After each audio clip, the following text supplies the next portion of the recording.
Scalar triple product. ठीक, पहले ये होता क्या है, ये कैसे फंक्शन करता है, इसकी प्रॉपर्टीज क्या हैं, ये सारी चीजें आपको बहुत अच्छे से याद रखनी है। काफी सारे पॉइंट्स इसमें डिस्कस होंगे। मैं ट्राई करूंगा कुछ चीजें एक्सप्लेन करने के लिए, दिखा सकूं कि इस तरह से कैसे होगा। तो प्लीज कुछ देर के लिए, अगले कम से कम 15-20 मिनट मुझे लगता है कि थियरी में जाएगा, तो उस पर अच्छे से ध्यान दो एंड देन हम लोग सम सॉल्व कर लेंगे। First of all, if we have, let's say, three vectors, let's say we have a bar, b bar and c bar. तो हम लोग जानते हैं a cross b is a vector which is perpendicular to both a and b. ठीक, this is our a cross b. A cross b is a vector which is perpendicular to both a and b.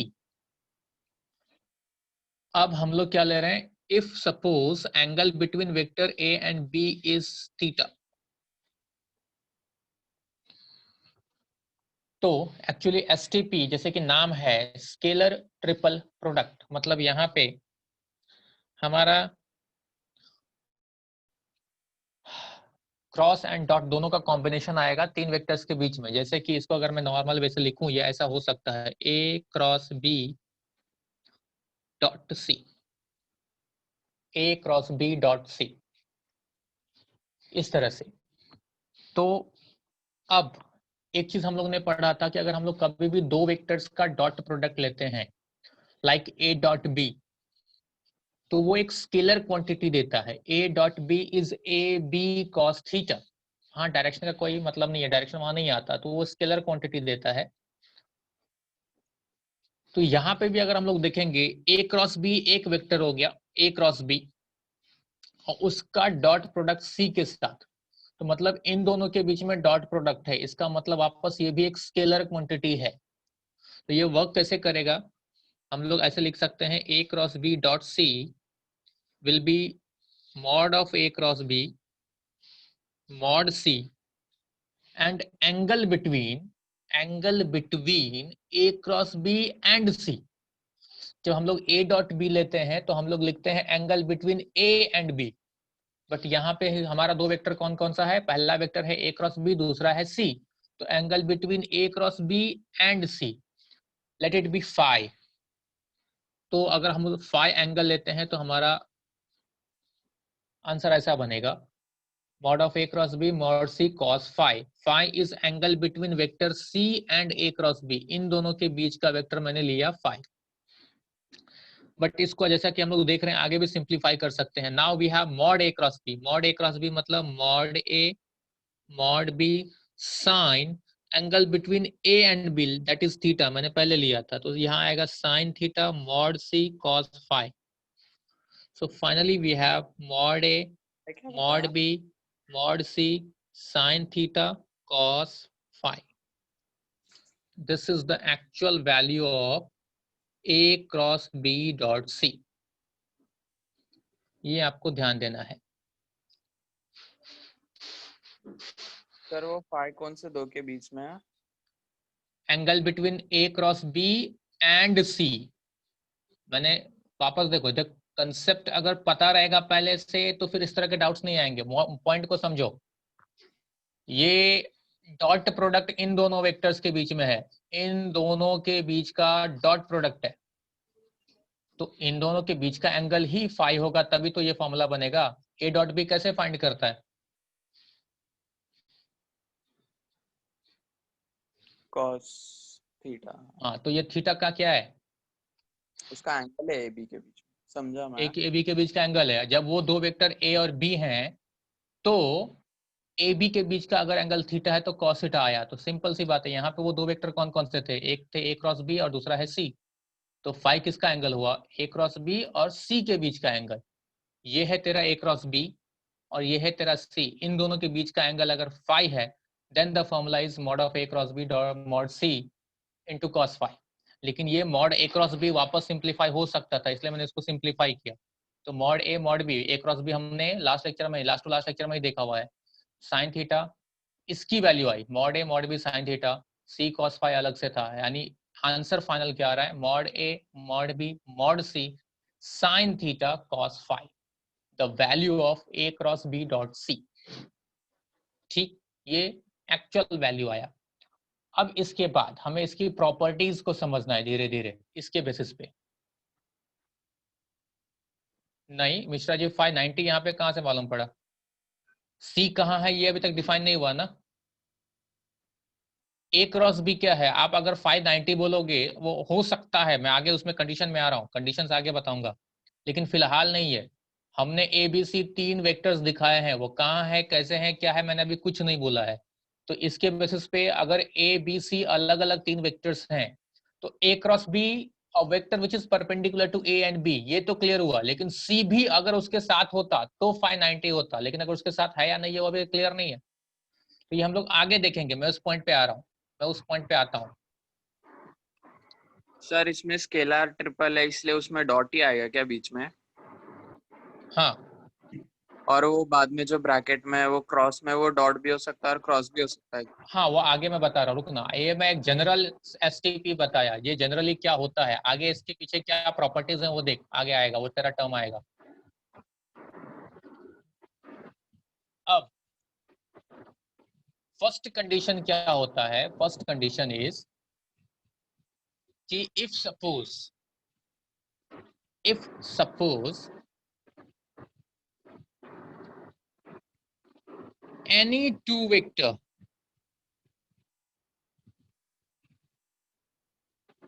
Is parallel या collinear,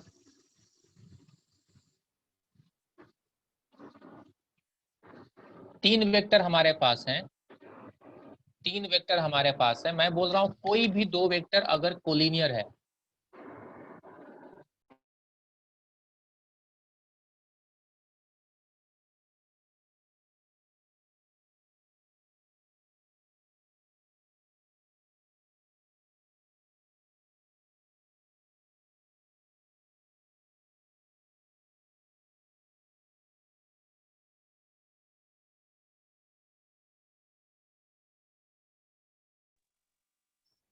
हाँ मैं अब जरा try कर रहा हूं दिखाने के लिए कि अगर देख पाओ तो समझ में आएगा। So let's say we have a bar B bar and c bar, ठीक, तीन वेक्टर है। अब इस पर्टिकुलर डायग्राम, अब जो मैं अभी डेमो कर रहा हूं आपको दिखा रहा हूं उसके बेसिस पे देखोगे तो आपको क्या दिखेगा कि भाई ए बी सी एक ही प्लेन में है, किसी को भी ए ले लो, ये बी ले लो, ये सी ले लो, ए बी सी एक ही प्लेन में हो गए, इस तरह से जो आपको दिख रहा है उसके बेसिस पे अगर वो एक ही प्लेन में हो गए तो आप ध्यान दो, अगर ये ए है ये बी है तो ये जो वेक्टर है this is our a cross b, a cross b is a vector which is perpendicular to both a and b, both a and b। in that case जो मिश्रा जी ने बोला था उसका पॉइंट पे जा रहा हूं, अगर सी भी उसी प्लेन में होगा देन अब हम लोग बोल सकते हैं कि angle between A cross B and C, angle between A cross B and C is 90 degree. और इन दैट केस अगर angle between C and A cross B 90 degree हो गया तो हमारा वो एंगल है cos फाई, मतलब फाई 90 हो रहा है, तो cos 90 is zero, cos 90 is zero, ठीक। एंड अगर cos 90 जीरो हो गया तो पूरा का पूरा प्रोडक्ट ही जीरो हो जाएगा। पॉइंट समझा कुछ? हेलो, हाँ मैं वापस इस सारे पॉइंट पे आ रहा हूँ, मैं धीरे धीरे जो भी कंडीशंस हैं सब एक्सप्लेन करूंगा। मैं ये बोल रहा हूँ अगर मान लो अजम्पशन की ये हो सकता है, पॉसिबिलिटी होती है कि अगर ए बी सी तीनों एक ही प्लेन में आ गए, जो दिख रहा है वो एक ही प्लेन में दिख रहा है, तो ऐसे केस में अगर ये ए है ये बी है तो हम सबको पता है कि ए क्रॉस बी क्या होता है, ए क्रॉस बी एक ऐसा वेक्टर होता है जो परपेंडिकुलर होता है दोनों ए और बी पे, तो ये अपना ऑरेंज वाला ए क्रॉस बी हो गया, ये ए क्रॉस बी हो गया। बट सी बी अगर उसी प्लेन में है जिस प्लेन में ए और बी है, तो सी अगर उसी प्लेन में है तो इन दोनों के बीच का एंगल भी 90 हो जाएगा, और इन दोनों के बीच का एंगल 90 मतलब ये फाई है, फाई 90 हो गया, और अगर फाई 90 हो गया तो कॉस 90 जीरो, मतलब पूरा का पूरा प्रोडक्ट वैल्यू इज जीरो। पूरा का पूरा प्रोडक्ट इज जीरो, मतलब एसटीपी वैल्यू जीरो हो जाएगा। ठीक, दूसरा कंडीशन पे जा रहा हूं। मैंने क्या कहा, अगर कोई दो वेक्टर्स कोलिनियर है, अगर कोई दो वेक्टर्स कोलिनियर है, किसी भी दो को मैं कोलिनियर दिखाता हूं, मान लो पहले ए और बी कोलिनियर हो गया, ए और बी कोलिनियर हो गया मतलब पैरेलल है, सी यहां है, तो फिर से अगर देखो सी कहाँ है। अब एक चीज है, इसमें कंफ्यूजन में मत होना, ध्यान देना, अभी ये मेरे पास दूसरा ऑप्शन नहीं है तो मैं सी बार बार उसी नोटबुक पे रख रहा हूं तो वो प्लेन आपको दिखेगा, ऐसा जरूरी नहीं है। सी कहाँ है मुझे कुछ नहीं पता, नो आइडिया, सिर्फ मुझे इतना पता है कि ए और बी आपस में पैरेलल है, कोलिनियर है। तो मुझे मालूम है अगर ए और बी कोलिनियर हो गए तो उन दोनों के बीच का एंगल क्या हो गया, 0 डिग्री, 0 आ जाएगा अगर दोनों पैरेलल हो गए तो। ए और बी के बीच का एंगल 0 हो गया, और ए और बी के बीच का एंगल अगर 0 हो गया तो ए और बीच के एंगल को हम डिफाइन करते हैं साइन से, साइन थीटा। तो अगर वो थीटा 0 हो गया मतलब sine 0, sine 0 is 0, sine 0 is 0। तो ऐसे केस में भी एसटीपी की वैल्यू 0 हो गई है। ठीक, लेकिन अब मैं क्या कर रहा हूं, ए अलग है, बी और सी पैरेलल है, बी और सी पैरेलल है। मैंने कहा था अगर कोई भी दो वेक्टर्स कोलिनियर होंगे तो इस बार मैं ए को अलग कर दिया, बी और सी कोलिनियर है। अगर बी और सी कोलिनियर हैं, ठीक, ए और बी का बीच का एंगल मुझे नहीं मालूम, छोड़ दो, लेकिन बी और सी कोलिनियर है, मुझे पता है, again same point, A cross B is a vector, A cross B is a vector which is perpendicular to both A and B. तो ये जो वेक्टर है ए क्रॉस बी, वो ए और बी दोनों पे परपेंडिकुलर है, क्योंकि बी पैरेलल है सी के, बी पैरेलल है सी के। तो अगर ए क्रॉस बी बी के परपेंडिकुलर है तो सिंपल सी बात है वो सी के भी परपेंडिकुलर हो जाएगा, और अगर सी के परपेंडिकुलर हो गया तो वापस 590 मिल रहा है, 590 मिल रहा है मतलब cos 90 0, यानी एसटीपी वैल्यू 0 होगी। पॉइंट समझ में आ रहा है? यस। सो इन केस आपको क्या ध्यान देना है, आपको ये ध्यान देना है, ये दो कंडीशन हुए, ये दो कंडीशन अपने पास आ गए। अब तीसरा कंडीशन, तीसरा कंडीशन मतलब अभी तक हमने क्या देखा कि अगर कोई भी दो वेक्टर्स कोलिनियर है देन एसटीपी वैल्यू इज 0। अगर तीनों वेक्टर्स एक ही प्लेन में हैं देन एसटीपी वैल्यू इज 0। अब तीसरा कंडीशन, अगर मान लो तीनों वेक्टर्स म्यूचुअली परपेंडिकुलर हैं, म्यूचुअली परपेंडिकुलर हैं, अब मैं ये लेता हूं, ये मेरा ए है, ये बी है, एज इट इज दोनों परपेंडिकुलर में दिखाऊंगा, और ये सी जो है, सी भी आपस में ए और बी के परपेंडिकुलर हैं ऐसे, ठीक, all three vectors are mutually perpendicular to each other. Now here we have a, this is b, this is c, all three are mutually perpendicular to each other। अब क्योंकि ये a है ये b है, तो वापस अगर मैं सोचूं तो a क्रॉस b तो ये होगा, a cross b is a vector which is perpendicular to both a and b। और जैसे ही a cross b, a cross b a और b के परपेंडिकुलर होगा, c भी a और b के परपेंडिकुलर मैंने लिया हुआ है, तो इसका मतलब c और a क्रॉस b, c और a क्रॉस b आपस में पैरेलल हो जाएंगे, ये दोनों आपस में पैरेलल हो जाएंगे। मतलब फाई की वैल्यू, यस, नहीं अमन तो जरा जल्दबाजी कर दिया, फाई की वैल्यू आएगी आइदर 0 और 180। अगर 0 आया तो cos 0 इज 1, एंड अगर 180 आया cos 80 इज 180 इज -1। तो cos की वैल्यू 0 या cos की वैल्यू 1 या -1 आ रही है, cos की वैल्यू आइदर 1 और -1 हो रही है, एसटीपी की वैल्यू नहीं, ध्यान से, एसटीपी अपना एबीसी है, ठीक। तो इस केसेस पे, अभी तीनों केसेस पे मैं फॉर्मूला लिख रहा हूँ, वैल्यू लिख रहा हूँ, आप जरा ध्यान से देखो, ये तीनों केस अगर समझा तो हमने देखा, if any two vectors are collinear then a cross b dot c will be 0 if all three vectors coplanar, then a cross b dot c is 0 if all three vectors are mutually perpendicular,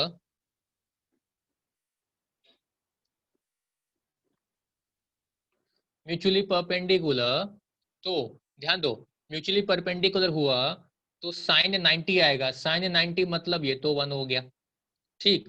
और cos five 0 या 180 आ रहा था, तो ये plus और minus 1 होगा। तो ऐसे केस में a cross b dot c की वैल्यू क्या होगी?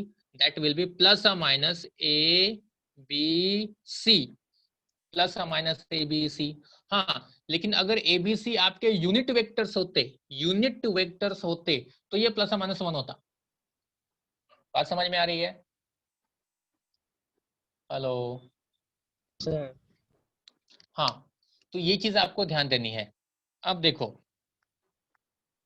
अब आपको नेक्स्ट पॉइंट पे जाना है। एक्चुअली एसटीपी सॉल्व कैसे हो रहा है? देखो, A cross B dot C actually हम लोग फाइंड कैसे करते हैं? अगर मान लो एक एक कंपोनेंट्स दिए हुए हैं, that is a1i plus a2j plus a3 के,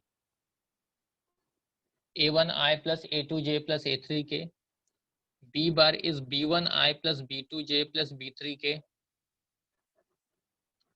c bar is c1i plus c2j plus c3 के। ये दे दिया आपने को। तो सबसे पहले अगर मुझे बोलता है a क्रॉस b फाइंड करो, तो a क्रॉस b फाइंड करने के लिए हमारे पास ये फॉर्मूला है। अब मैं कुछ पॉइंट्स बोल के निकल जाऊंगा, जरा उस पर ध्यान देना।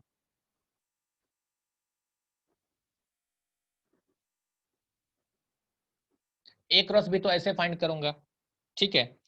जब इसको ऐसे फाइंड करोगे तो एग्जैक्टली मैं एक तो स्टेप ले लेता हूँ। We have a2b3 minus b2a3 j a1b3 b1a3 k a1b2 minus b1a2। ऐसा कुछ तो आ रहा है अपने को। ये वैल्यू किसकी आ रही है? a क्रॉस b की। अब ये जो भी वैल्यू आएगी उसका हम लोग डॉट प्रोडक्ट लेंगे विथ c। जो भी वैल्यू आएगी उसका डॉट प्रोडक्ट विथ c। अब हमें मालूम है, हमें ये सिंपली अच्छे से याद होना चाहिए कि अगर मान लो a और b दिया हुआ है और a डॉट b लेना था, तो a डॉट b क्या आ रहा था? a1 a2 plus b1 b2 plus c1 c2। ये सबको याद होना चाहिए। इस मतलब sum of the coefficient, sum of the product of the coefficients of i j and k, ये ऐसा आ रहा था। तो सिंपल वैसे ही अगर देखेंगे तो हमें i के कोएफिशिएंट ये आएगा, j का ये आएगा, k का ये आएगा। a क्रॉस b फाइंड करेंगे तो उसका c के साथ लोगे तो फिर c1 के डॉट प्रोडक्ट इसके साथ, c2 का इसके साथ, c3 का इसके साथ, इस तरह से आपको एक वैल्यू मिलेगी।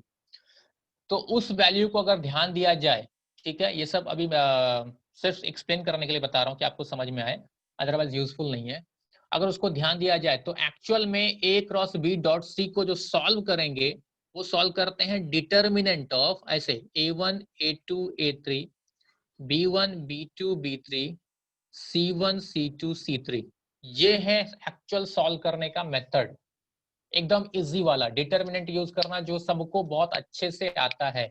और मैं वापस बोल रहा हूँ, ये कहां से आया? जब हम लोग इनका क्रॉस प्रोडक्ट लिए और जो वैल्यू आएगा उसका डॉट विथ सी लोगे, तो जो वैल्यू आएगा वो वैल्यू और इसका एक्सपांशन सेम होगा। दैट्स व्हाई सॉल्व करने का the simple way is a cross b dot c is equals to this. ठीक। अब इसके बाद एक और पॉइंट आता है।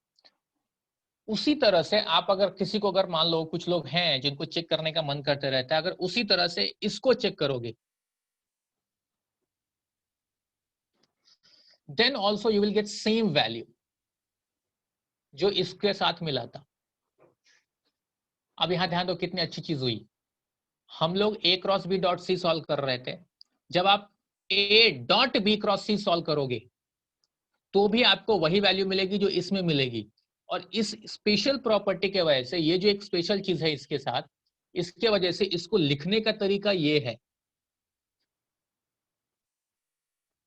स्क्वायर ब्रैकेट में ए बी सी, इसको बोलते हैं बॉक्स प्रोडक्ट। इसका जो नाम है आप ऐसे पढ़ोगे उसको, दिस इज बॉक्स प्रोडक्ट।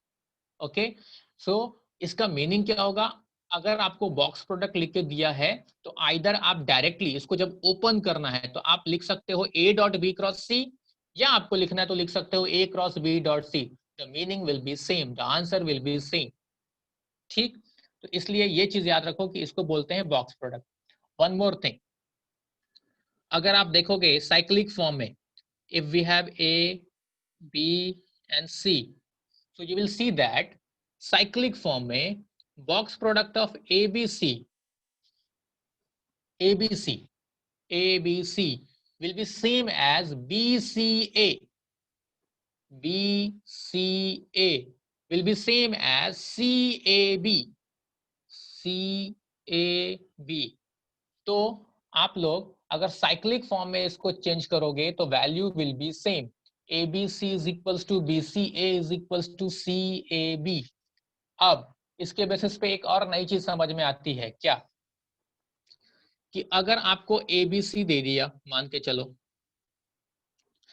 और आप इसमें से अगर किसी भी दो वेक्टर को इंटरचेंज करते हो, किसी भी दो वेक्टर को इंटरचेंज करते हो, फॉर एग्जांपल मैंने इसको इंटरचेंज किया, ठीक, तो अगर किसी भी दो वेक्टर को इंटरचेंज करोगे तो जो भी इस वेक्टर, इसका बॉक्स प्रोडक्ट का जो भी साइन है वो साइन चेंज होगा, साइन चेंज होगा अगर किसी भी दो वेक्टर को इंटरचेंज करोगे तो। अब देखो इसको अगर मैं वापस इंटरचेंज किया, किसी भी दो को इंटरचेंज कर दो, सपोज मैंने अगर इसको इंटरचेंज कर दिया तो क्या मिलेगा, BCA, ठीक, और ये जो साइन है वो चेंज होगा मतलब प्लस हो जाएगा। So ABC is equals to BCA, ये पहले ही प्रॉपर्टी में आ चुका है, ABC is equals to BCA। अगर किसी को लगता नहीं मैं B और C को चेंज करूंगा, B और C को अगर चेंज करते तो C यहां आता, B यहां आता, आपको मिलता CAB, आपको ये मिलता, ठीक। तो इस तरह से ये भी इसकी एक स्पेशल प्रॉपर्टी में से आएगी। आपको ये सारे प्रॉपर्टीज बहुत अच्छे से याद रखना है अगर ये पार्ट को याद रखना है तो STP में जो हमने अभी हमने जो देखा है, इसमें कुछ और पॉइंट्स है मैं एक्सप्लेन करूंगा, बट हमने जो अभी देखा है उसके बेसिस पे मैं आपको ये सॉल्व करके दे रहा हूँ कि हमने क्या देखा। मैं एक साथ लिख रहा हूँ जो आपको समझ में आया। हमने पहले सबसे पहले क्या देखा, हमने देखा कि A cross B dot C या A dot B cross C is, हम इसको ऐसा भी लिख सकते हैं, ABC whose value is mod A mod B mod C sin theta cos phi। Here theta is angle between A and B and phi is angle between A cross B and C। ये पहली चीज। फिर हमने दूसरी चीज देखा, हमने ये देखा कि साइक्लिक फॉर्म में अगर मैं इसको चेंज करूं तो बॉक्स प्रोडक्ट की वैल्यू सेम होगी। फिर देखा कि अगर हम लोग किसी भी वेक्टर को, दो वेक्टर को इंटरचेंज करेंगे तो साइन चेंज होगा। फिर हमने देखा एक्चुअल में ABC को अगर मुझे सॉल्व करना है तो मेरा फॉर्मूला ये है, डिटर्मिनेंट वाला, जो सबसे इजी काम है सॉल्व करने में। फिर हमने देखा कि बॉक्स प्रोडक्ट की वैल्यू, ये वैल्यू 0 होगी, बॉक्स प्रोडक्ट की वैल्यू 0 होगी। कब होगी, if what, any two vectors are collinear, if all three vectors are coplanar, if any vector is zero vector। ये देखा। फिर एक और चीज आपको ध्यान देनी है, देखो इसमें एक जो प्रॉपर्टी मैंने फर्स्ट वाला प्रॉपर्टी है, if any two vectors are collinear तो बॉक्स प्रोडक्ट 0 होगा। तो हम ऐसा भी बोल सकते हैं कि अगर STP में बॉक्स प्रोडक्ट में अगर आपका एक भी वेक्टर रिपीट हुआ,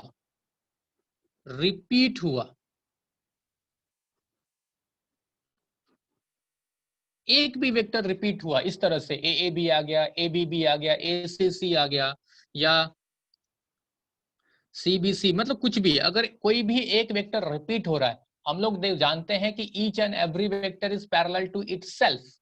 और ये भी हमने देखा है कि अगर कोई भी दो वेक्टर्स आपस में पैरेलल होंगे, नहीं ध्यान से सुनना कर पहले बात को, if each and every vector is parallel to itself, and हमने देखा कि if any two vectors are parallel then the box product will be zero. तो ये बॉक्स प्रोडक्ट की वैल्यू हमेशा आपको जीरो देगा।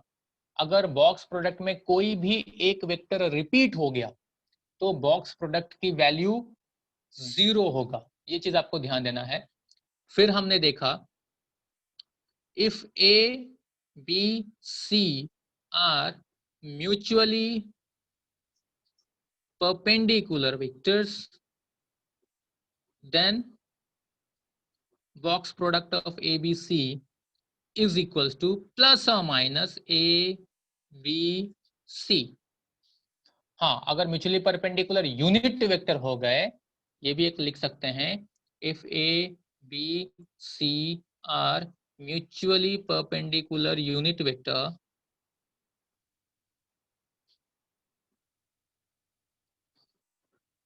then box product of ABC will be plus or minus 1। तो ये अपना सिर्फ इतने प्रॉपर्टीज आपको अच्छे से याद रखने हैं। अगर ये सारे प्रॉपर्टीज आपको अच्छे से याद रहे तो एसटीपी खत्म हो जाएगा, आप इजिली सॉल्व कर सकते हो।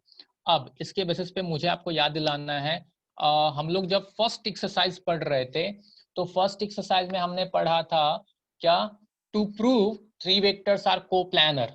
तो जब हमने ये पढ़ा था कि to prove three vectors are coplanar, तो फर्स्ट एक्सरसाइज ने हमें सिखाया था it means to prove any one is a linear combination of remaining to.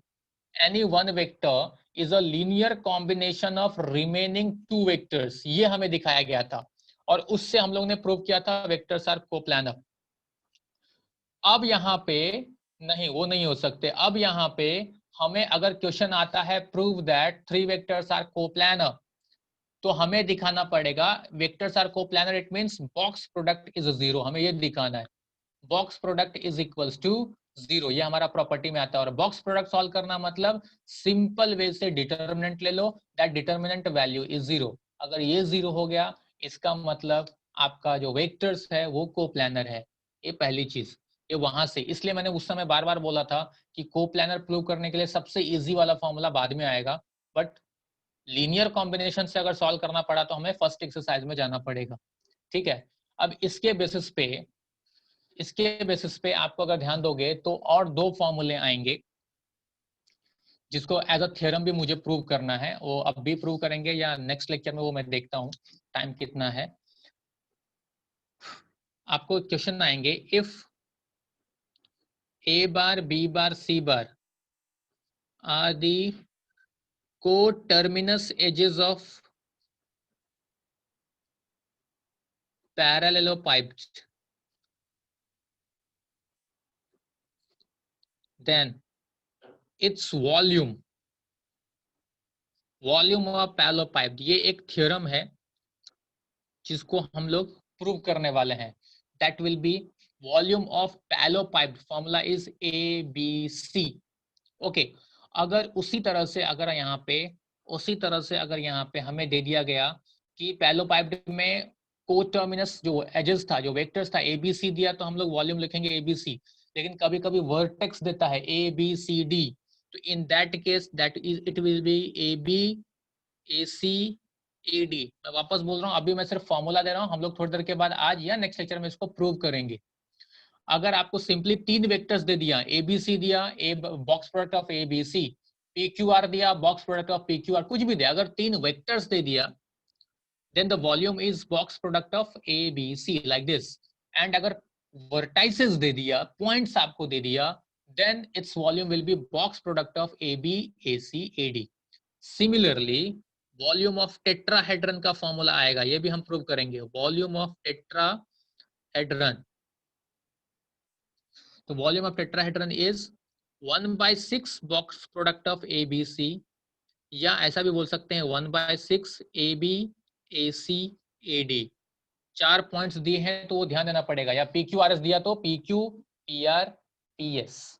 ये क्यों और कैसे होता है मैं वापस रिपीट कर रहा हूँ, इसका थ्योरम है, हम प्रूव करेंगे। इंपॉर्टेंट थ्योरम, आपको मार्क्स भी मिल सकता है, एग्जाम में आता भी है। तो ये हो गया। फिर उसके बाद एक और फॉर्मूला ध्यान देना है, आपको क्वेश्चन से आ सकता है कि to prove that 4 points, let's say A, B, C, D are coplanar, that is to prove that, इसका मतलब ये होता है कि box product of AB, AC, AD equals to 0, ये प्रूव करना। अगर 4 पॉइंट्स कोप्लानर करने के लिए कभी भी आया तो आप लिख सकते हो it means to prove box product of AB, AC, AD equals to 0, और जैसे ही बॉक्स प्रोडक्ट आ गया मतलब डिटर्मिनेंट। ठीक, तो आज के लेक्चर के लिए इतने सारे टर्म्स अपने काम आ जाएंगे, इससे ज्यादा हमें कुछ सीखने की जरूरत नहीं है। अब तक पे अगर कोई लॉजिकल क्वेश्चंस पूछना चाहता है प्लीज पूछ लो।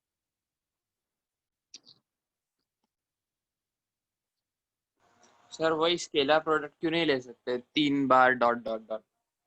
हाँ वो तेरे को मिलेगा ना, नहीं ले सकते मतलब क्या हुआ?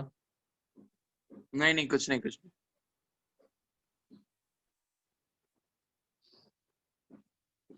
हेलो, किसी को किसी प्रॉपर्टीज किसी पॉइंट पे कुछ बोलना है?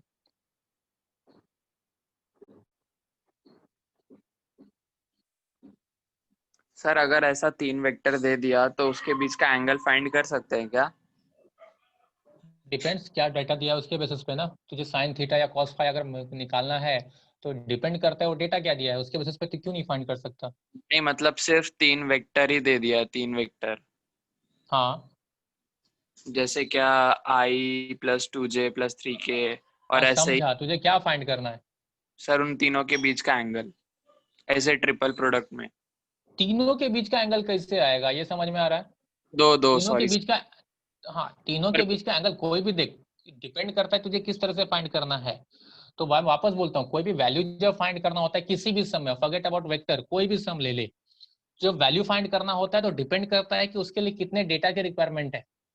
आज मुझे बता, एक सिंपल सी बात है, अगर ए और बी, तुझे ए बी सी तीनों कंपोनेंट्स दे दिए, ठीक, तो ए और बी के बीच में एंगल फाइंड करने के लिए ऑप्शन है तेरे पास, जा सकता है तो। अगर क्रॉस प्रोडक्ट, क्योंकि कंपोनेंट्स तेरे पास हैं, तो जाना तो एंगल फाइंड करने के लिए आइदर तो डॉट के पास जा या क्रॉस के पास जा, तुझे एंगल क्यों नहीं मिलेगा? तू क्या पूछा, तू समझा क्या? हाँ सर समझा समझा, मिलेगा मिलेगा। आराम से मिलेगा। तुझे करना क्या, तेरे पास ये सब फॉर्मूला पहले ही आ चुके हैं अपने पास। हाँ सर हाँ।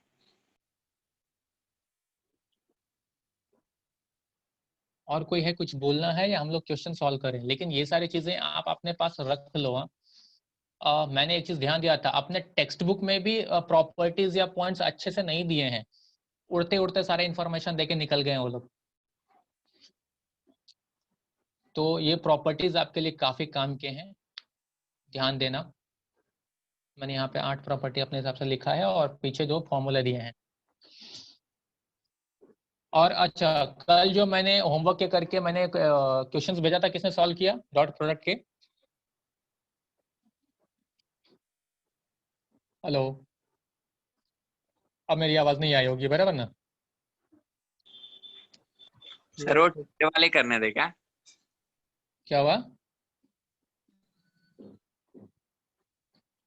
जिसमें टिक किया था वही करने दे। नहीं, पूरा एक्सरसाइज करना था। मैं सिंपल सी बात बोल रहा हूँ। नहीं आकांक्षा, अभी प्रॉब्लम ये है, ठीक है अच्छी बात है, लेकिन मुझे बताओ, जिस तरह से आप लोगों ने अब तक जो पढ़ लिया है 12th स्टैंडर्ड में, अब तक जो आपने पढ़ा है as per your text book, उसके हिसाब से मुझे नहीं लगता है कि किसी क्वेश्चंस में हम लोग वहां फंस सकते थे। वो जो एक्सरसाइज का मैंने पिक भेजा था वो पुराने 11th स्टैंडर्ड का पिक है, ठीक है? तो मैं चाहता हूं कि जो लोग ने किया अच्छी बात है, जिन लोग ने नहीं भी किया वो आज के आज इसको सॉल्व करके सबमिट करो। ठीक, मैं देखना चाहता हूँ कितने लोग इसको सॉल्व कर रहे हैं। और मैं ऐसे ट्राई करूंगा, क्योंकि वापस मैं बोल रहा हूँ, मैं पहले भी कहा था कि एक्चुअल में अगर देखोगे तो पुराने टेक्स्ट बुक में बहुत अच्छे से भर भर के क्वेश्चंस दिए हुए हैं। और अगर आप लोगों ने, जिसने भी देखा होगा, एटलीस्ट सॉल्व किया नहीं किया देखा होगा, तो उसको समझ में आया होगा कि अगर उतना क्वेश्चंस में डॉट प्रोडक्ट का कर लूं तो सारे टाइप्स कवर हो जाएंगे। यस और नो? हेलो, हाँ, डॉट प्रोडक्ट पूरी तरह से कवर हो जाएंगे। सिमिलरली क्रॉस प्रोडक्ट के लिए अलग से क्वेश्चंस दिया हुआ है, देन लीनियर कॉम्बिनेशन के लिए अलग से क्वेश्चंस दिया हुआ है, तो उसके बेसिस पे देन आपका जो डिवीजन फॉर्मूला के बेसिस पे अलग से क्वेश्चन दिया हुआ है। तो ये सारी चीजें जो हैं वो आपको मैं सारे क्वेश्चन एक्सप्लेन करूंगा। अगर जिसको डाउट आएगा मान लो उस क्वेश्चन में तू बोल रहा है sin थीटा बाय 2 वो बहुत ही चिंदी क्वेश्चन था, लेकिन फिर भी अगर डाउट है तो मैं क्या करता हूँ, आज का टाइम दूंगा, आज का टाइम दूंगा कि आप सारे स्टूडेंट्स, सारे लोग जो भी वेक्टर्स को स्ट्रॉन्ग करना चाहते हैं, सच में चाहते हैं कि वेक्टर्स में मेरा एक भी मार्क्स ना जाए। वेक्टर्स का वेटेज आपने देखा है, वेक्टर्स 3D प्लेन का कितना वेटेज है टोटल? 12 मार्क्स। तीनों टॉपिक मिला के वेक्टर्स पूरा 12 मार्क का सर। सिर्फ वेक्टर्स 12 मार्क्स के हैं। मीनिंग समझ में आ रहा है कुछ? टोटल 40 मार्क्स का अगर पेपर 1 है, 40 मार्क्स का पेपर 1 है, तो जरा सोच के देखो लॉजिक को कितना मार्क्स दिया है, मैथमेटिकल लॉजिक को 6 या 8? 6 है शायद। अगर मैं 6 पकड़ूं, शायद 8 है, तो अगर मैं 6 भी पकड़ूं, mathematical logic 6 marks, matrices 6 marks, 8 mark 12 हो गए। उसके बाद वेक्टर्स 12 मार्क्स, 24 हो गए। एंड उसके बाद पेयर ऑफ लाइंस का भी शायद 6 मार्क्स है, जिसमें 5 या 6 मार्क्स होगा। तो जिसमें से अगर मैंने बोला था उसमें से एक थ्योरम तो कंफर्म आना है, कुछ नहीं दिया है आपको। मैं पुराने बुक्स के क्वेश्चंस भेजूंगा तो आप बोलोगे सर इतना सारा कहाँ से आ गया, लेकिन हर टाइप के क्वेश्चंस कवर किए, यहाँ पे कुछ भी नहीं दिया है। मैं सामने देख रहा हूँ, ये फटाक से सॉल्व हो सकता है। सब लोग फटाफट क्वेश्चन नंबर 1 खुद से सॉल्व करो। 5.5 question number 1, 5.5 question number 1। The question is to find A dot B cross C। A दिया है 3i minus j plus 4k, B दिया है 2i plus 3j minus k, and C दिया है minus 5i plus 2j plus 3k। ये ABC है। The question is to find A dot B cross C, A dot B cross C, that is nothing but box product of ABC। अब इनका दिमाग चला होगा, box product मतलब simple determinant.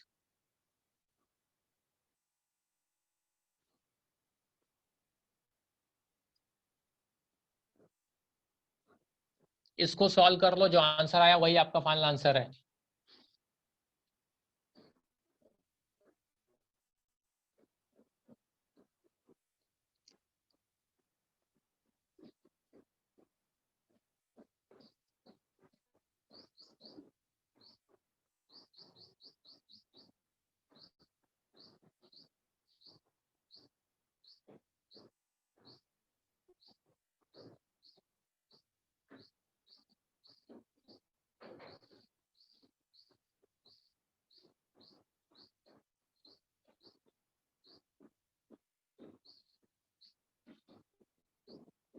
Hundred and ten. Okay good, same आ रहा है सबका, मतलब answer is correct.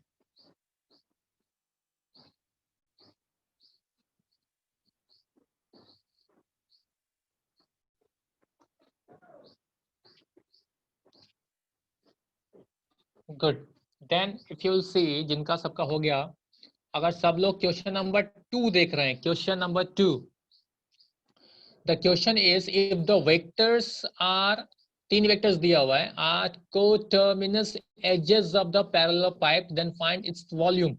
Volume of parallel pipe का भी फॉर्मूला क्या है? Box product of ABC। Box product of ABC मतलब सेम गेम खेलना है, यही चीज करना है। तो question number 2 will be homework. आप सब लोग क्वेश्चन नंबर 3 सॉल्व करोगे। अब भी question number 3 is to find the value of P if 3 vectors are coplanar. 3 vectors are coplanar. Question number 3 solve करो। क्वेश्चन नंबर 3 अभी।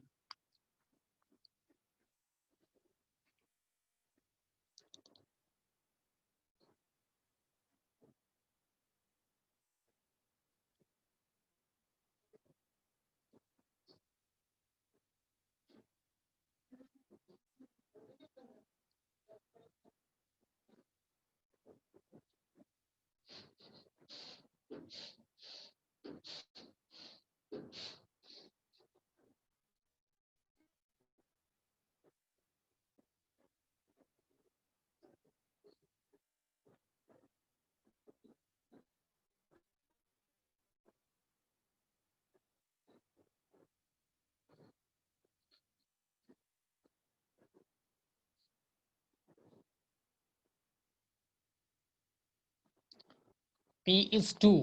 Very nice. Very important questions. जो भी इस टाइप के क्वेश्चंस आते हैं और बहुत बार आएंगे, आप देखोगे पेपर्स सॉल्व होंगे तो, या बोर्ड के पेपर्स कोई निकाल के देखेगा तो समझेगा, ये टाइप के क्वेश्चंस बहुत आते हैं। To find the value of something if the vectors are coplanar. So we all know, आप क्या बोलोगे, वो तीनों वेक्टर्स का कोई ना कोई नाम दे दो, सपोज ABC या PQ, जो भी नाम दे रहे हो। फिर लिखो since the vectors are coplanar it means box product is equals to 0। ठीक, मतलब डिटरमिनेंट वैल्यू इक्वल्स टू 0, उसके वजह से आपको P की वैल्यू मिल जाएगी।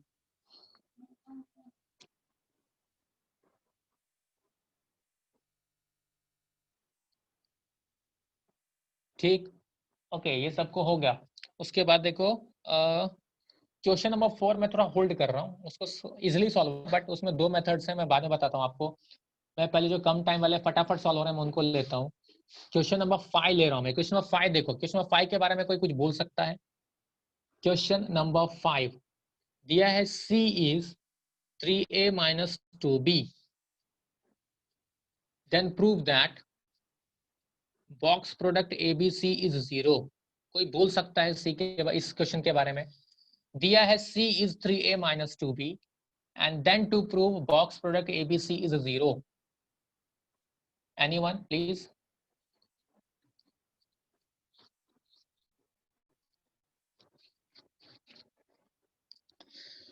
कोई भी अगर आंसर दे तो मुझे अच्छा लगेगा इस क्वेश्चन का, क्योंकि इस टाइप के क्वेश्चंस मैं बोल सकता हूँ ये पहले हमने पढ़ा है।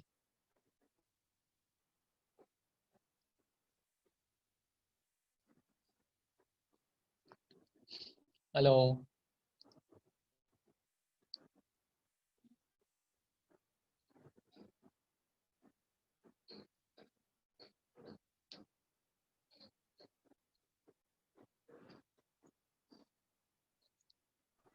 Hello sir. हाँ बोल।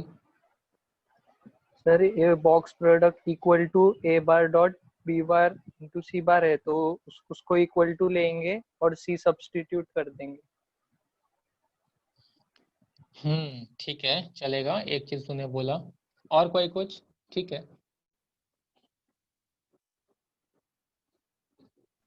सर सी उसमें linear combination of A and B है। हाँ, तो इसका मतलब क्या चेतन? तो सर वो ए बी सी कोप्लानर होगा। वेरी गुड, तू अपना दिमाग चलाया पक्का? हाँ सर। देखो नालायकों, वेरी गुड, यही आंसर मैं सुनना चाहता था। Very nice. बाकी सारे स्टूडेंट जरा ध्यान दो। Since C is equal to 3A minus 2B, it means, अगर ये आप अच्छे से ध्यान से देख रहे होते तो आपको ये बात समझ में आ जाती। इसका मतलब C A और B के साथ लीनियर कॉम्बिनेशन में है। अगर any one vector is a linear combination of two vectors, it means we can say all three vectors are coplanar, and since all three vectors are coplanar, box product तो 0 ही होता है। अगर vectors coplanar हैं तो box product 0 ही होगा। Yes और no चेतन? Very good. अब इसको अगर मैथमेटिकली सॉल्व करने जाएं, तो सॉल्व करने के लिए मेथड आएगा जो सुहास बोल रहा है कि अगर मैं ऐसा लूं A B C, that is nothing but A dot B cross C. ठीक, अब यहाँ पे A dot B cross C की value is 3A minus 2B, 3A minus 2B। तो अब क्या होगा, बी का क्रॉस प्रोडक्ट ए के साथ, फिर बी का बी के साथ। सो और ये कांस्टेंट टर्म आगे निकल सकता है, तो B cross A minus 2 into B cross B. समझा किसी को? B cross A minus B cross B, जो कांस्टेंट टर्म था मैंने आगे लिख लिया। अब अगर ध्यान से देखेंगे, B cross B will be 0, ये सबको पता है। क्रॉस प्रोडक्ट अगर सेम वेक्टर के साथ होता है तो वैल्यू विल बी 0। तो हमें क्या मिल रहा है? हमें मिल रहा है this is now equals to A dot 3B cross A, 3B cross A, क्योंकि ये वैल्यू 0 हो गया। वापस 3 कांस्टेंट है, इसको मैंने बाहर रखा, तो हमें मिलेगा A dot B cross A. A dot B cross A मतलब box product of A B A, A B A. मतलब वेक्टर रिपीट हो रहा है, वेक्टर रिपीट हो रहा है मतलब that value is 0, so 0, answer is 0, hence proved. Yes, hello,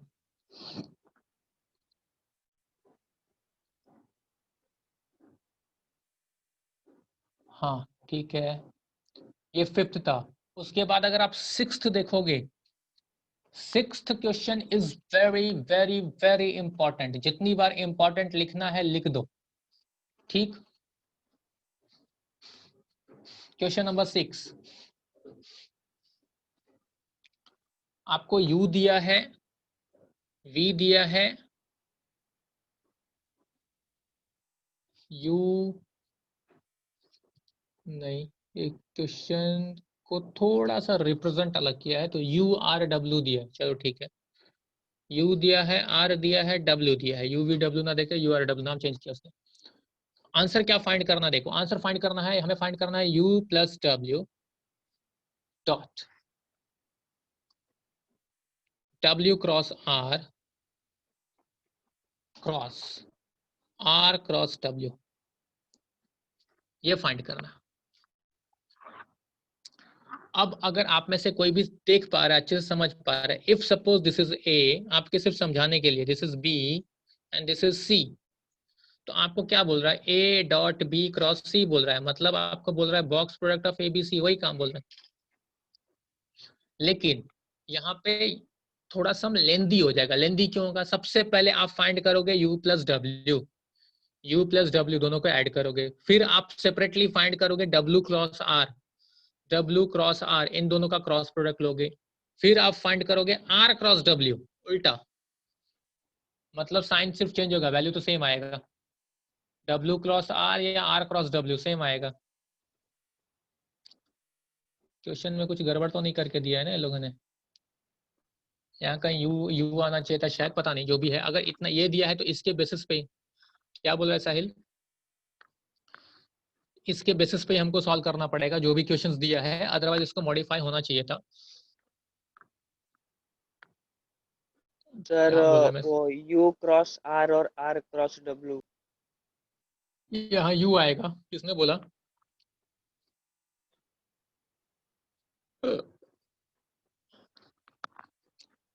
जो भी है, अगर तू बोल रहा है, मतलब एक बात समझो, वहां पे एग्जैक्टली क्या दिया है, जो क्वेश्चन रहेगा आपके सामने आप तो उसी को सॉल्व करोगे, ठीक है, करेक्शन तो नहीं समझेगा।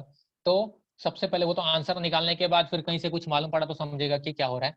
तो सबसे पहले करना क्या, मेथड में बता रहा हूँ, u प्लस डब्ल्यू फाइंड कर लोगे, फिर अगर u लिया, u लेके करते हैं, देखते हैं, u क्रॉस r ले लो, u क्रॉस r अलग से फाइंड करो, डिटरमिनेंट लेके आपको फाइंड करना पड़ेगा, फिर r क्रॉस w अलग से फाइंड करो, एंड जब तीनों वैल्यू मिल जाए तो that will be your ABC type, and फिर उसका बॉक्स प्रोडक्ट सॉल्व कर लो, that will be your answer. Lengthy है but very very very important. किसी को कुछ बोलना है इस पे? सर कोई सिंप्लीफिकेशन नहीं है? नहीं, इसका कोई सिंप्लीफिकेशन नहीं होगा। तुझे u प्लस डब्ल्यू फाइंड करना है, हाँ, u क्रॉस r फाइंड करना है, हाँ, r क्रॉस w फाइंड करना है, हाँ, तीनों अलग से फाइंड करना है, उसके बाद बॉक्स प्रोडक्ट में जाना है। Okay sir.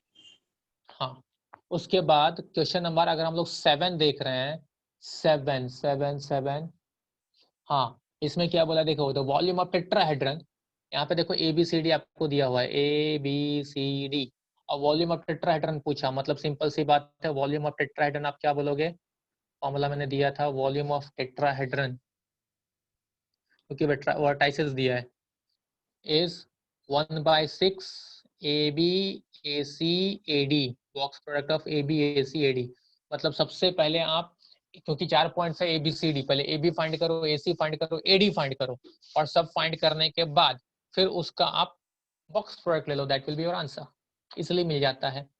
लेकिन एक चीज और ध्यान देना, जहां भी आपको एक बहुत सिली मिस्टेक होता है ब्रिलियंट स्टूडेंट्स लोगों से, जिनको आउट ऑफ मिलने वाला रहता है और मार्क्स कट जाता है, उसका रीजन ये होता है कि जहां भी आप वॉल्यूम फाइंड करोगे, तो वॉल्यूम फाइंड करने के बाद आपको एक चीज ध्यान देना पड़ेगा, वो वॉल्यूम है, इसका मतलब उसका यूनिट होगा। बात समझ में आ रही है? क्यूबिक यूनिट होता है ना, लिखते हैं ना लास्ट में, मेंसुरेशन पढ़े रहोगे तुम लोग ने 10th में। Yes sir. तो कभी भी वॉल्यूम, अगर जनरल क्वेश्चन सॉल्व कर रहे हो दैट इज ओके, उसमें कोई प्रॉब्लम नहीं है, लेकिन अगर वॉल्यूम फाइंड कर रहे हो please don't forget to write that unit. इधर अगर कुछ यूनिट दिया नहीं है तो क्यूबिक यूनिट लिखो, नहीं तो कभी कभी दिया रहता है सेंटीमीटर मीटर, कुछ अगर दिया है तो क्यूबिक मीटर क्यूबिक सेंटीमीटर ऐसा लिखो, नहीं कुछ दिया तो क्यूबिक यूनिट लिखो, ठीक, अदरवाइज उसके वजह से मार्क्स लूज करते हैं हम लोग। अब मैं जा रहा हूँ क्वेश्चन नंबर 4 में, जो मैंने हॉल्ट पे रखा था 4। देखो मैं इसको 2 मेथड से सॉल्व करने की कोशिश करूंगा, आपको क्या समझ में आएगा देखना आप। Question number 4, first sum is to prove that box product of A, B plus C, A plus B plus C is equals to 0, ये प्रूव करना। तो अब देखो मैं क्या कर रहा हूँ, एक जो जनरल मेथड हर एक स्टूडेंट यूज करते हैं वो मैं पहले बता रहा हूँ। तो इसको लिख सकते हैं हम लोग LHS, पहले बात LHS A B plus C, A plus B plus C. So this is now A dot this cross this, open करेंगे तो यही होगा, जैसे ही बॉक्स प्रोडक्ट ओपन करेंगे तो यही मीनिंग होगा, this dot this cross this. तो सबसे पहले करली ब्रैकेट के अंदर जो टर्म है उसको हम लोग सॉल्व कर लेते हैं बाय सिंपल क्रॉस करना है तो पहले बी का क्रॉस प्रोडक्ट होगा सबके साथ, तो बी क्रॉस से प्लस बी क्रॉस बी। क्या पूछ रहा है, कहाँ जा रहा है ये? सर कौन सा सम है? क्वेश्चन नंबर 4 है, तो कहाँ चला जाता है मेरे को समझ में नहीं आता, हम लोग कहाँ हैं और तू कहाँ चला जाता है। Okay sir okay. Plus B cross C,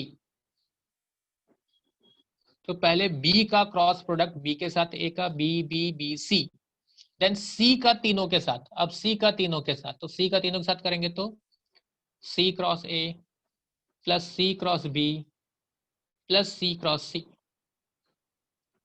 ये आया, ठीक। अब एक चीज तो क्लियर है, B cross B C cross C ये 0 हो गया, ठीक है।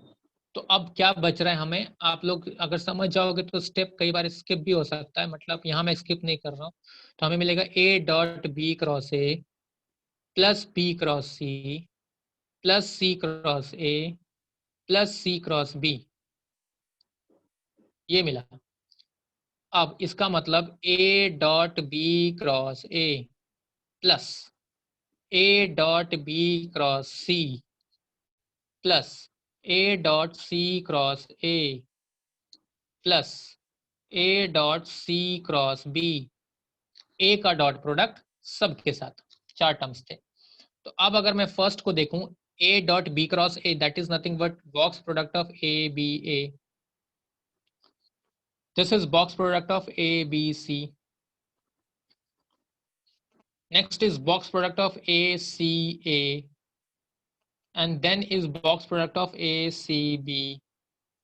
अब सबका अगर दिमाग चल रहा है, here we have ABA, vector repeat हो गया 0, ACA वेक्टर रिपीट हो गया 0, so now we have ABC plus ACB है, ACB है। तो अगर मैं एक स्टेप पहले कर रहा हूं, अगर मैं इन दोनों को इंटरचेंज कर दूं, ये ACB था, इन दोनों को आपस में इंटरचेंज किया तो साइन चेंज हो जाएगा। पहली बात तो हमने देखा था अगर किसी भी 2 वेक्टर को इंटरचेंज करोगे साइन चेंज होगा, प्लस का माइनस, और ये क्या हो जाएगा ए बी सी हो जाएगा, ACB को ABC हो गया, और ABC minus ABC is 0, this is your RHS।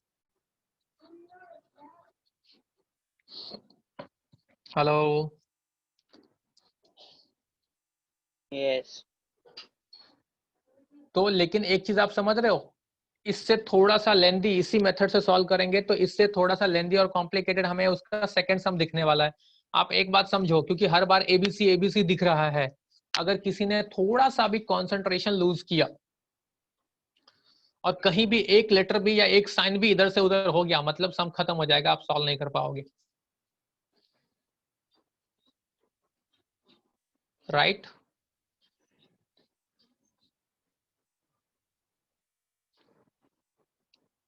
Hello, आज भी CHM का लेक्चर है क्या? हाँ सर 12 बजे से। तो कल क्यों 9 बजे से था? सर 10 बजे से टाइम था? टाइम टेबल ऐसा कुछ फिक्स नहीं दिया है, कभी भी वो लोग डालते हैं। जब टीचर फ्री रहेगा तब डालेगा, है ना? ऐसा ही होता है, हाँ सर। टीचर अपने फ्रीडम के हिसाब से काम करेंगे। और कुछ? कल ये टॉपिक ओवर हो रहा है आपका, वेक्टर्स। सो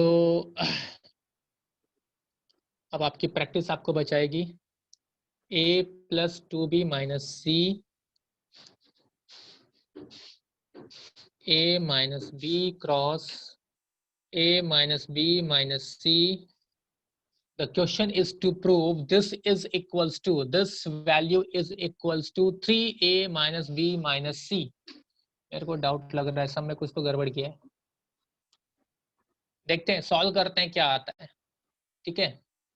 बट मुझे डाउट है, कुछ तो गड़बड़ लग रहा है मुझे फिर पहले से ही।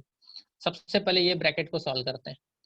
सो a + 2b - c। अब ये बहुत लेंदी होने वाला है, जरा ध्यान देना, पूरे स्क्रीन पे एक साथ आएगा नहीं। पहले a का क्रॉस प्रोडक्ट सबके साथ। सो a cross a - a cross b - a cross c। फिर -b का क्रॉस प्रोडक्ट सबके साथ, -b cross a plus b cross b plus b cross c, ये मिला। अब यहाँ पे a क्रॉस a और b क्रॉस b, ये तो 0 हो गया। तो अब हमें मिल रहा है a + 2b - c dot -a cross b मिल रहा है, -a क्रॉस c मिल रहा है, -b क्रॉस a मिल रहा है, प्लस b क्रॉस c मिल रहा है, ये मिला। अब इन सब का हमें डॉट प्रोडक्ट लेना है। देखो कितना लंबी होने वाला है, पहले a के साथ, फिर 2b के साथ, फिर c के साथ। तो पहले a के साथ अगर लेंगे, अब आप लोग अगर समझदार होते तो मैं धड़ाधड़ सम को सॉल्व कर सकता था। कैसे? a के साथ जैसे ही डॉट प्रोडक्ट लोगे, एक स्टेप लेके दिखाता हूँ। a dot -a cross b minus, यहाँ पहले मुझे माइनस लिखना चाहिए था, a dot a cross c minus a dot b cross a plus a dot b cross c, ये ऐसा आएगा। प्लस अब 2b के साथ लेना है, 2b के साथ इसका, तो 2b के साथ लगे तो plus into minus, minus 2b dot a cross b minus 2b dot a cross c minus 2b dot b cross a plus 2b dot b cross c, फिर माइनस c के साथ, तो minus minus plus, plus c dot a cross b plus c dot a cross c plus c dot b cross a minus c dot b cross c। अब ये इतनी value आ गई है। अब अगर आप लोग देख पा रहे हो, देखो ये वैल्यू 0 हो जाएगा, ए रिपीट होने वाला है 0, ए रिपीट होगा 0, ए रिपीट होगा 0, ये बचेगा, सिर्फ ये बच रहा है। मतलब क्या मिल रहा है हमें? Box product of A B C, A के साथ जो डॉट प्रोडक्ट हुआ उसमें मिला ए बी सी। नेक्स्ट, यहाँ बी और बी रिपीट हो रहा है 0, ये बचेगा -2 B A C, B A C, B भी रिपीट हो रहा है 0, अगेन बी भी रिपीट हो रहा है 0। नाउ सी ए बी ये बच रहा है, plus C A B, C C repeat हो रहा है 0, सी बी ए ये भी बच रहा है, सी ए बी के बाद सी बी ए बच रहा है, प्लस सी बी ए, और यहाँ पे सी सी रिपीट हो रहा है 0। ठीक है? हेलो, इतना समझा सबको? हाँ, थोड़ा कंसंट्रेट करना पड़ेगा, इतना इजीली नहीं होगा। अब मैं क्या कर रहा हूँ, अब मैं सबको एबीसी बनाऊंगा, कोई कुछ भी लिखा हो मैं सबको एबीसी बनाऊंगा। First one as it is ABC है, नो प्रॉब्लम। माइनस। अब यहाँ पे देखो, इसको ABC बनाना है तो मुझे इन दोनों वेक्टर्स को इंटरचेंज करना पड़ेगा, तो प्लस हो जाएगा ये 2ABC प्लस। अगर किसी को याद हो, अगर किसी को याद हो साइक्लिक फॉर्म वाला, ये बहुत लोग भूल जाते हैं mostly.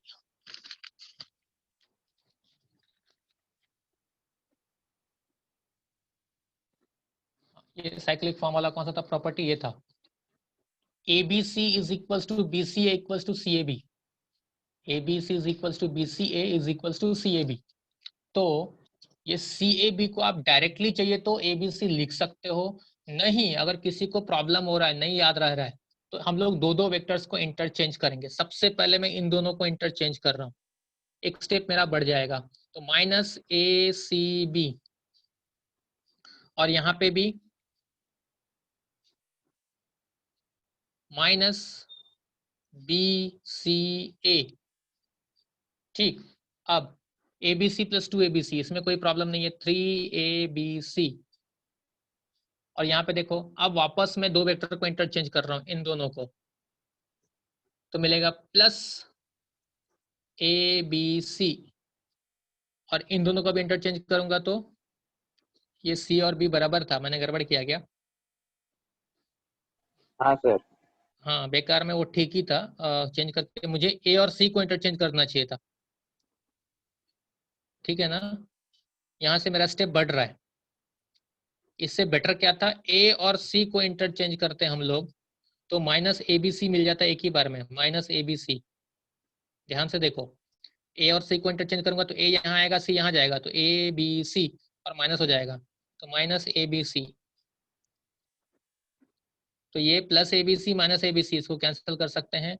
So our required answer is 3ABC, जबकि आपके टेक्स्ट बुक में दिया है A minus B minus C, तो वो रॉन्ग प्रिंट हुआ है। The answer is 3ABC।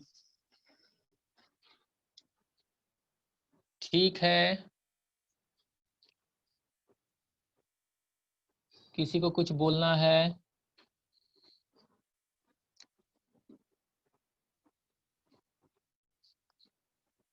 Hello, sir वो जो आपने थ्योरी करवाई ना इसकी, वो दिखाओ ना एक बार, उसका स्क्रीनशॉट। नालायक, इतनी बार वो पेज पे था, मैं तब कुछ नहीं किया, जब मैं बोला लिख भी लो, तो यही बात कर रहा है ना? हाँ सर वही। तो मैं तो पहले से ही बोला ना, कितनी बार उस पेज पे गया, तो देखते हैं पूरा स्क्रीन में आता है, तुम लोग को दिखता है कि नहीं। पूरा स्क्रीन में आना इतना आसान नहीं होता है, बहुत ऊपर लेना पड़ेगा, उसके बाद फिर क्लैरिटी नहीं आएगी। ये देखो अब दिख रहा है तो शायद अच्छा हो, फिर भी थोड़ा सा मिस होगा। सर हेलो, हाँ बोल। वो 5.4 में वो 17th वाले में डाउट था सर, वो स्टार्ट कैसे करते हैं वही समझ में नहीं आ रहा। 5.4 में 17 तो कौन सा है? सर वो प्रूव दैट टू हाँ वेक्टर्स। मैंने कल उसको नहीं बताया, उस सम को मैं अभी साइड करके रख दिया हूँ, कोई मतलब नहीं है उसको इस समय सॉल्व करने का। तुझे ओके ट्राई सर। करना है करते रहे, बट इस समय उसको सॉल्व करने का कोई मीनिंग नहीं है। ये सारे क्वेश्चंस मतलब मैं टेक्स्ट बुक में दिया क्यों है मुझे वो भी समझ में नहीं आ रहा है। सब मिसलेनियस के हो भी सकते थे, एक्सरसाइज के क्वेश्चन